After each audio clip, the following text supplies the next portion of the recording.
یعنی کہ اگر رات کا علم دیکھنا چاہو قرآن سے ملے گا، دن کو دیکھنا چاہو قرآن سے ملے گا، سورج کو دیکھنا چاہو قرآن سے ملے گا، چاند کے دو ٹکڑے ہونا دیکھنا چاہو قرآن سے ملے گا، اگر جو ہے اللہ کی نعمتوں کا معائنہ کرنا چاہو دیکھنا چاہو تو قرآن کہتا ہے الرحمن علم القرآن فَبِأَيِّ آلَاءِ رَبِّكُمَا تُكَذِّبَانِ وَمَا خَلَقْتُ الْجِنَّ وَالْإِنسَ إِلَّا، یعنی کہ ہر طرح کا جو ہے وہ علم آپ کو قرآن میں مل جائے گا۔ قرآن کہتا ہے رب تعالیٰ کی کون کون سی نعمتوں کو جھٹلاؤ گے؟ اللہ نے تمہیں انار ایسا دیا ہے جس کے پردوں میں انار کے دانے جو ہے ایسے موتیوں کی طرح جڑے ہوئے ہیں، کوئی مائی کا لال ہے ایسے جوڑ کے دکھائے؟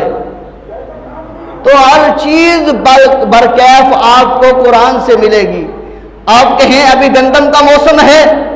آپ کہیں کہ گندم کے بارے میں ہم کس کتاب کو دیکھیں تو قرآن کہے گا آنا ذرا میں تمہیں بتاؤں مثل الذین ينفقون اموالهم فی سبیل اللہ کمثل حبۃ انبتت سبع سنابل فی کل سنبلۃ مئۃ حبۃ، ایک دانہ پھینک کے آئے تھے نا، 7 بالیاں ہم نے پیدا کی، ہر بالی پر سٹا لگایا، ہر سٹے میں 100 دانہ پیدا کیا، ایک دانے کے بدلے 700 دانے تمہیں عطا کیے۔ فرمایا ہر چیز کا علم ملے گا۔ کہیں قرآن کو قرآن بتانا تو نازل کب ہوا ہے تو قرآن کہے گا شہر رمضان الذی انزل فیہ القرآن، کہ رمضان کے مہینے میں نازل ہوا ہوں۔ قرآن سے پوچھے نا تو ذرا